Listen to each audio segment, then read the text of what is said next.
ನಮಸ್ಕಾರ. ಎಲ್ಲ ಉದ್ಯೋಗ ಆಕಾಂಕ್ಷಿಗಳಿಗೆ ಸ್ವಾಗತ ಚೋಟೂಸ್ ಹಬ್ಗೆ. ಈ ವಿಡಿಯೋದಲ್ಲಿ ನಾವು ಪ್ರಚಲಿತ ವಿಷಯಗಳನ್ನು ಡಿಸ್ಕಸ್ ಮಾಡೋಣ. ಪ್ರಶ್ನೆ 1. ಘಾಸೆಮ್ ಬಸೀರ್ ಬ್ಯಾಲಿಸ್ಟಿಕ್ ಕ್ಷಿಪಣಿಯನ್ನು ಯಾವ ದೇಶ ಅಭಿವೃದ್ಧಿಪಡಿಸಿದೆ? Iraq, Iran, Saudi Arabia, Israel. ಸರಿಯಾದ ಉತ್ತರ ಬಿ. ಇರಾನ್. ಇರಾನ್ ಇತ್ತೀಚೆಗೆ ಘಾಸೆಮ್ ಬಸೀರ್ ಎಂಬ ಹೊಸ ಘನ ಇಂಧನ ಬ್ಯಾಲಿಸ್ಟಿಕ್ ಕ್ಷಿಪಣಿಯನ್ನು ಅನಾವರಣಗೊಳಿಸಿತು. ಇದು 1200 ಕಿಲೋಮೀಟರ್ಗಳಿಗಿಂತ ಹೆಚ್ಚು ದೂರದಲ್ಲಿರುವ ಗುರಿಗಳನ್ನು ಹೊಡೆಯಲು ಅಭಿವೃದ್ಧಿಪಡಿಸಲಾದ ಮಧ್ಯಮ ಶ್ರೇಣಿಯ ಬ್ಯಾಲಿಸ್ಟಿಕ್ ಕ್ಷಿಪಣಿ, ಅಂದರೆ MRBM ಆಗಿದೆ.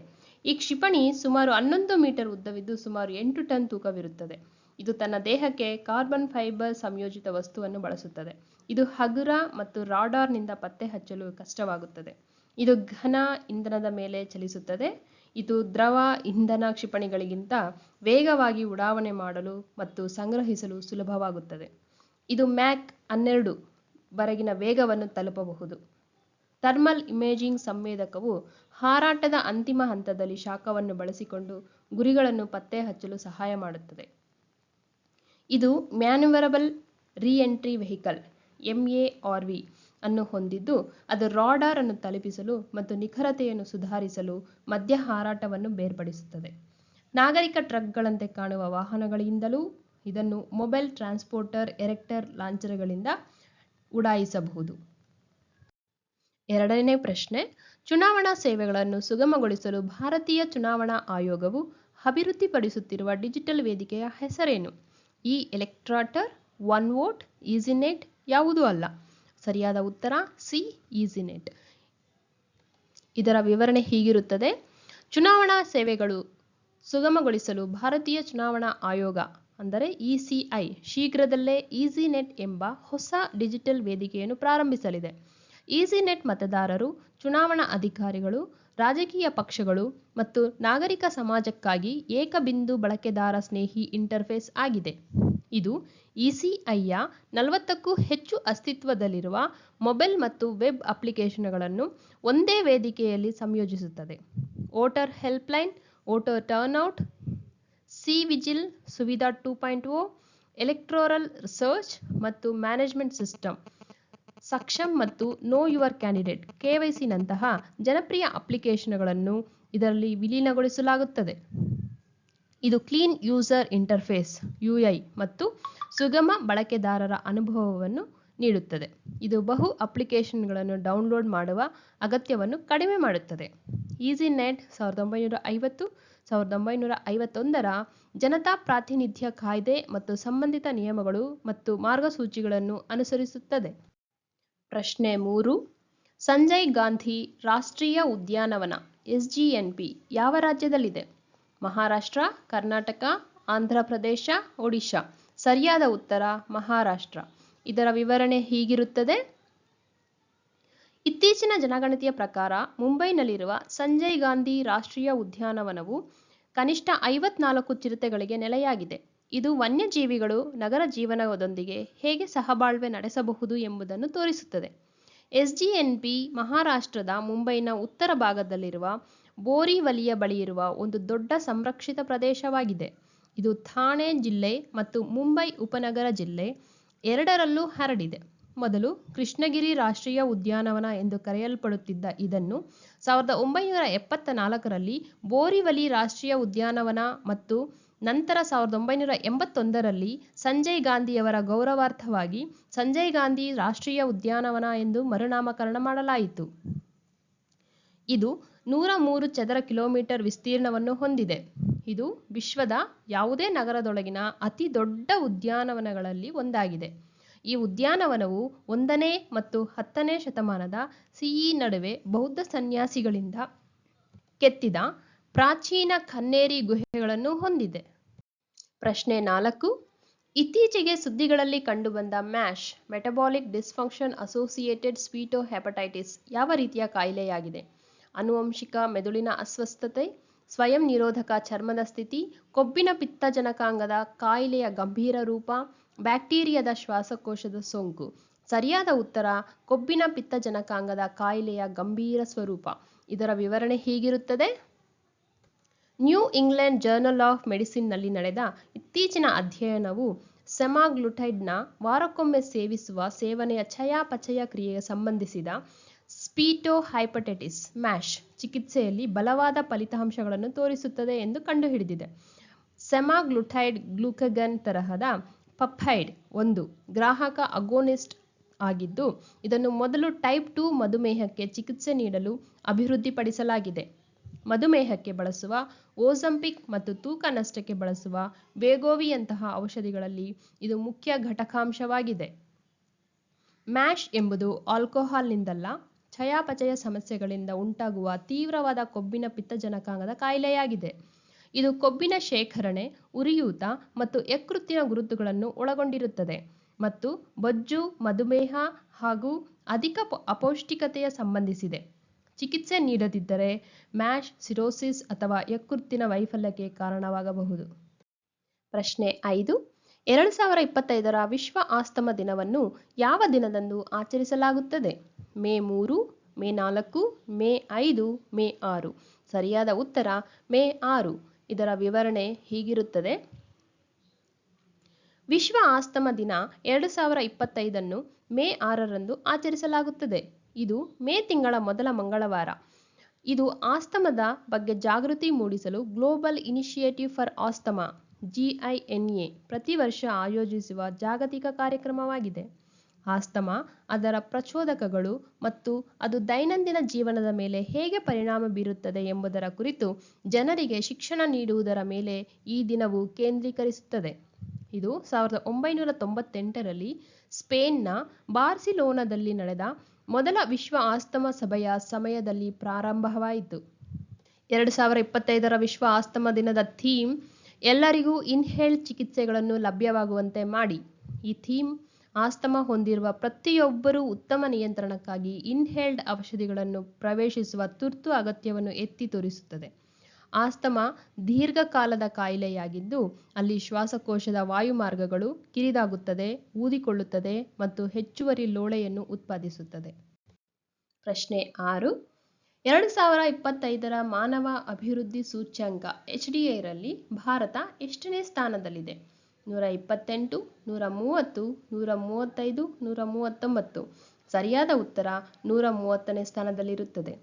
ಇದರ ವಿವರಣೆ ಹೀಗಿರುತ್ತದೆ. ವಿಶ್ವಸಂಸ್ಥೆಯ ಅಭಿವೃದ್ಧಿ ಕಾರ್ಯಕ್ರಮ UNDP-ಯ 2025ರ ಮಾನವ ಅಭಿವೃದ್ಧಿ ವರದಿ HDR ಪ್ರಕಾರ ಭಾರತವು 193 ದೇಶಗಳು ಹಾಗೂ ಪ್ರಾಂತ್ಯಗಳಲ್ಲಿ 130ನೇ ಸ್ಥಾನದಲ್ಲಿದೆ. ಈ ವರದಿಯು ಮಾನವ ಅಭಿವೃದ್ಧಿ ಸೂಚ್ಯಂಕವನ್ನು ಬಳಸುತ್ತದೆ. ಇದು ಆರ್ಥಿಕ ಬೆಳವಣಿಗೆಯನ್ನು ಮಾತ್ರವಲ್ಲದೆ ಆರೋಗ್ಯ, ಶಿಕ್ಷಣ ಮತ್ತು ಆದಾಯವನ್ನು ಅಳೆಯುತ್ತದೆ. ಆಯ್ಕೆಯ ವಿಷಯ: ಕೃತಕ ಬುದ್ಧಿಮತ್ತೆಯ ಯುಗದಲ್ಲಿ ಜನರು ಮತ್ತು ಸಾಧ್ಯತೆಗಳು AI ಎಂಬ ಶೀರ್ಷಿಕೆ 2025ರ HDR ಮಾನವ ಪ್ರಗತಿಯ ಮೇಲೆ AIಯ ಪ್ರಭಾವದ ಮೇಲೆ ಕೇಂದ್ರೀಕರಿಸಿದೆ. ಭಾರತವು HDI ಮೌಲ್ಯದ 2022ರಲ್ಲಿ 0.676 ರಿಂದ 2023ರಲ್ಲಿ 0.685ಕ್ಕೆ ಏರಿತು. ಮಧ್ಯಮ ವರ್ಗದಲ್ಲಿ ಉಳಿಯಿತು, ಆದರೆ ಹೆಚ್ಚಿನ ಅಭಿವೃದ್ಧಿಯ ಸಮೀಪದಲ್ಲಿದೆ. ಭಾರತದ ಜೀವಿತಾವಧಿ 72 ವರ್ಷಗಳಿಗೆ ಏರಿತು ಮತ್ತು ಶಾಲಾ ವರ್ಷಗಳು ಸಹ ಸುಧಾರಿಸಿದವು. ಖರೀದಿ ಶಕ್ತಿ ಸಮಾನತೆ PPP 2021 ಆಧಾರದ ಮೇಲೆ ಭಾರತದ ತಲಾ ಒಟ್ಟು ರಾಷ್ಟ್ರೀಯ ಆದಾಯ $6,951 ರಿಂದ $9,047ಕ್ಕೆ ಏರಿತು. 1990ರಿಂದ ಭಾರತವು 53%ಕ್ಕಿಂತ ಹೆಚ್ಚಿನ HDI ಬೆಳವಣಿಗೆಯನ್ನು ತೋರಿಸಿದ್ದು, ಜಾಗತಿಕ ಮತ್ತು ದಕ್ಷಿಣ ಏಷ್ಯಾದ ಸರಾಸರಿಗಿಂತ ಮುಂದಿದೆ. ನೆರೆಹೊರೆಯವರಲ್ಲಿ ಚೀನಾ, ಶ್ರೀಲಂಕಾ ಮತ್ತು ಭೂತಾನ್ ಉನ್ನತ ಸ್ಥಾನದಲ್ಲಿದ್ದರೆ, ನೇಪಾಳ, ಮಯನ್ಮಾರ್ ಮತ್ತು ಪಾಕಿಸ್ತಾನ ಕೆಳ ಸ್ಥಾನಗಳಲ್ಲಿದೆ. ಪ್ರಶ್ನೆ 7. INS ತಮಲ್ ಯಾವ ವರ್ಗದ ಯುದ್ಧ ನೌಕೆಗಳಿಗೆ ಸೇರಿದೆ? ಶಿವಾಲಿಕ್ ವರ್ಗ, ತಲ್ವಾರ್ ವರ್ಗ, ಕ್ರಿವಾಕ್ 3 ವರ್ಗ, ಕೋಲ್ಕತ್ತಾ ವರ್ಗ. ಸರಿಯಾದ ಉತ್ತರ ಕ್ರಿವಾಕ್ 3ನೇ ವರ್ಗ. ಇದರ ವಿವರಣೆ ಹೀಗಿರುತ್ತದೆ. ಪಹಲ್ಗಾಮ್ನಲ್ಲಿ ಇತ್ತೀಚೆಗೆ ನಡೆದ ಭಯೋತ್ಪಾದಕರ ದಾಳಿ ಮತ್ತು ಪಾಕಿಸ್ತಾನದೊಂದಿಗಿನ ಹೆಚ್ಚುತ್ತಿರುವ ಉದ್ವಿಗ್ನತೆ ಪ್ರತಿಕ್ರಿಯೆಗಾಗಿ ಭಾರತೀಯ ನೌಕಾಪಡೆಯು INS ತಮಲನ್ನು ಸೇರ್ಪಡೆಗೊಳಿಸುವ ಮೂಲಕ ತನ್ನ ಕಡಲ ಬಲವನ್ನು ಹೆಚ್ಚಿಸಿಕೊಳ್ಳುತ್ತಿದೆ. INS ತಮಲ್ ಆಧುನಿಕ ನೌಕಾಯುದ್ಧಕ್ಕಾಗಿ ವಿನ್ಯಾಸಗೊಳಿಸಲಾದ ಸುಧಾರಿತ ವೈಶಿಷ್ಟ್ಯಗಳನ್ನು ಹೊಂದಿರುವ ರಹಸ್ಯ ಮಾರ್ಗದರ್ಶಿ ಕ್ಷಿಪಣಿ ಯುದ್ಧ ನೌಕೆಯಾಗಿದೆ. ಇದು 4 ರಹಸ್ಯ ಯುದ್ಧ ನೌಕೆಗಳಿಗಾಗಿ $2.5 ಬಿಲಿಯನ್ ಭಾರತ-ರಷ್ಯಾ ರಕ್ಷಣಾ ಒಪ್ಪಂದದ ಅಡಿಯಲ್ಲಿ ನಿರ್ಮಿಸಲಾದ ನವೀಕರಿಸಿದ ಕ್ರಿವಾಕ್ 3 ವರ್ಗದ ಯುದ್ಧ ನೌಕೆಯಾಗಿದೆ. ಈ 2 ಯುದ್ಧ ನೌಕೆಗಳನ್ನು ರಷ್ಯಾದಲ್ಲಿ ನಿರ್ಮಿಸಲಾಗುತ್ತಿದೆ. ಇತರ 2ನ್ನು ಭಾರತದ ಗೋವಾ ಶಿಪ್ ಯಾರ್ಡ್ನಲ್ಲಿ ನಿರ್ಮಿಸಲಾಗುತ್ತಿದೆ.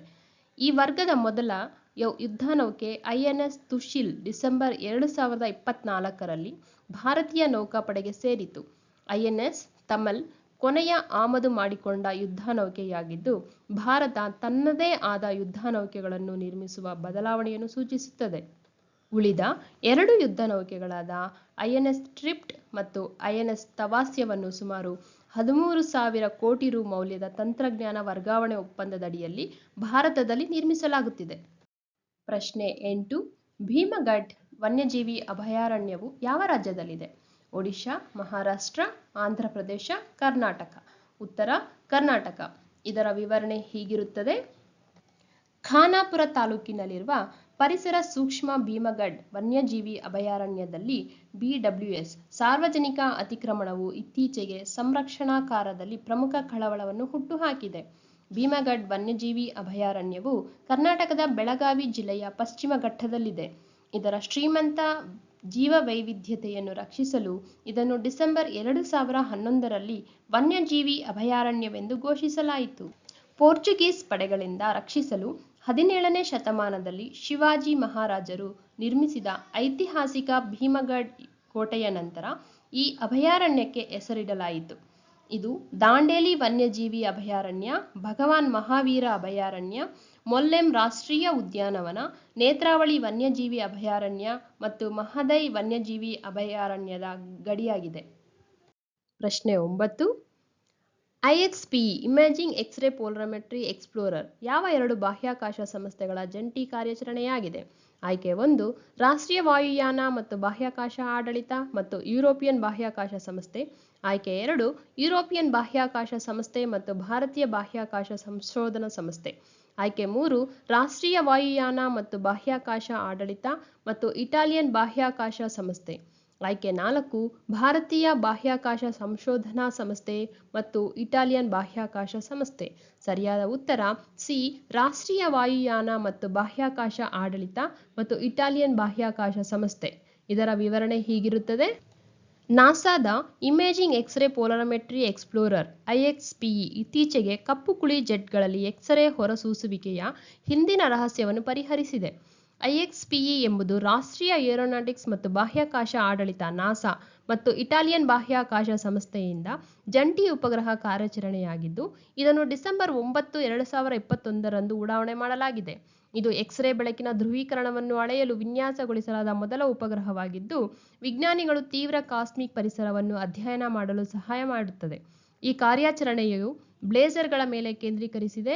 ಇದು ಭೂಮಿಯ ಕಡೆಗೆ ಗುರಿಯಿಟ್ಟುಕೊಂಡಿರುವ ಕಣಗಳ ಪ್ರಬಲ ಜೆಟ್ ಅನ್ನು ಹೊರಹಾಕುವ ಸೂಪರ್ ಬೃಹತ್ ಕಪ್ಪು ಕುಳಿಯೊಂದಿಗೆ ಸಕ್ರಿಯ ಗ್ಯಾಲಕ್ಟಿಕ್ ನ್ಯೂಕ್ಲಿಯಸ್ನ ಒಂದು ವಿಧವಾಗಿದೆ. ಪ್ರಶ್ನೆ 10.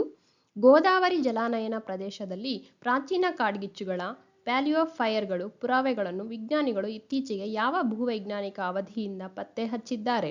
ಜುರಾಸಿಕ್ ಅವಧಿ, ಪೆರ್ಮಿಯನ್ ಅವಧಿ, ಕೇಂಬ್ರಿಯನ್ ಅವಧಿ, ಟ್ರಯಾಸಿಕ್ ಅವಧಿ. ಸರಿಯಾದ ಉತ್ತರ ಪೆರ್ಮಿಯನ್ ಅವಧಿ. ಇದರ ವಿವರಣೆಯು ಹೀಗಿರುತ್ತದೆ.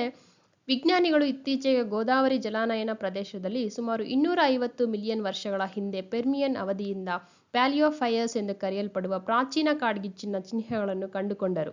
ಪ್ಯಾಲಿಯೋಫೈಯರ್ಸ್ ಎಂಬುದು ಪ್ರಾಚೀನ ಬಂಡೆಗಳಲ್ಲಿ ದಾಖಲಾಗಿರುವ ಕಾಡ್ಗಿಚ್ಚಿನ ಘಟನೆಗಳಾಗಿದ್ದು, ಭೂಮಿಯ ಹಿಂದಿನ ಸಸ್ಯವರ್ಗ, ಹವಾಮಾನ ಬದಲಾವಣೆಗಳು ಮತ್ತು ಕಲ್ಲಿದ್ದಲು ರಚನೆಯನ್ನು ಅರ್ಥ ಮಾಡಿಕೊಳ್ಳಲು ನಮಗೆ ಸಹಾಯ ಮಾಡುತ್ತದೆ.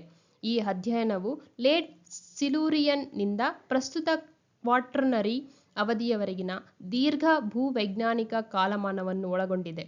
ಸಣ್ಣ ಪಳೆಯುಳಿಕೆಗಳು ಮತ್ತು ಇದ್ದಿಲುಗಳನ್ನು ಅಧ್ಯಯನ ಮಾಡಲು ಸಂಶೋಧಕರು ಪ್ಯಾಲಿನೋಫೇಸಿಸ್ ವಿಶ್ಲೇಷಣೆ, ರಾಮನ್ ಸ್ಪೆಕ್ಟ್ರೋಸ್ಕೋಪಿ, ರಾಕ್ ಇವಾಲ್ ಪೆರೋಲಿಸಿಸ್ ಮತ್ತು ಫೋರಿಯರ್ ಟ್ರಾನ್ಸ್ಫಾರ್ಮ್ ಇನ್ಫ್ರಾರೆಡ್ ಸ್ಪೆಕ್ಟ್ರೋಸ್ಕೋಪಿಯಂತಹ ವಿಧಾನಗಳನ್ನು ಬಳಸಿದರು. ಅವರು ಸ್ಥಳದಲ್ಲಿ ರೂಪುಗೊಂಡ ಇದ್ದಿಲನ್ನು ಸ್ಪಷ್ಟವಾಗಿ ಗುರುತಿಸಿದರು ಮತ್ತು ಇದ್ದಿಲನ್ನು ಸಾಗಿಸಿದರು. ಇದು ಪ್ರಮುಖ ಭೂವೈಜ್ಞಾನಿಕ ಚರ್ಚೆಯನ್ನು ಪರಿಹರಿಸಿತು. ಸಮುದ್ರ ಮಟ್ಟದ ಬದಲಾವಣೆಗಳು ಬೆಂಕಿಯ ಅವಶೇಷಗಳನ್ನು ಹೇಗೆ ಸಂರಕ್ಷಿಸಲಾಗಿದೆ ಎಂಬುದರ ಮೇಲೆ ಪರಿಣಾಮ ಬೀರುತ್ತದೆ ಎಂದು ಅವರು ಕಂಡುಕೊಂಡರು. ಸಮುದ್ರದ ಮಟ್ಟದ ಕುಸಿತದ ಸಮಯದಲ್ಲಿ ಹೆಚ್ಚು, ಹಾಗೆಯೇ ಸಮುದ್ರ ಮಟ್ಟದ ಏರಿಕೆಯ ಸಮಯದಲ್ಲಿ ಹೆಚ್ಚು ಚದುರಿ ಹೋಗಿದೆ. ಪ್ರಶ್ನೆಗಳನ್ನು ವೀಕ್ಷಿಸಿದ ಎಲ್ಲರಿಗೂ ಧನ್ಯವಾದಗಳು. ನಮಸ್ಕಾರ.